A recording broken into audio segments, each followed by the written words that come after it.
Hierdie week vier ons Pinkster, die uitstorting van die Heilige Gees. Pinkster is die Griekse woord vir Pentekoste, wat 50ste beteken, wat dan die 50ste dag is na Paasnaweek. Hierdie week gaan ons elke dag in stilte en gebed spandeer, gelei deur skriflesing. Die derde tema hierdie week vir die viering van die uitstorting van die Heilige Gees is geloof.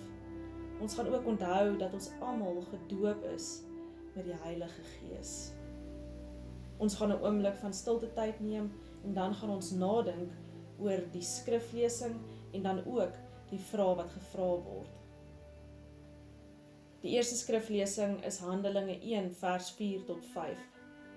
Terwyl hy 'n keer saam met hulle aan tafel was, het hy hulle beveel: Moenie van Jerusalem af weggaan nie, maar bly wag op die gawe wat die Vader beloof het, soos julle van my gehoor het. Johannes het wel met water gedoop, maar julle sal binne 'n paar dae met die Heilige Gees gedoop word.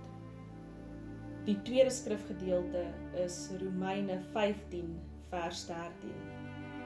Mag God, die bron van hoop, julle deur julle geloof met alle vreugde en vrede vervul, sodat julle hoop al hoe sterker kan word deur die krag van die Heilige Gees.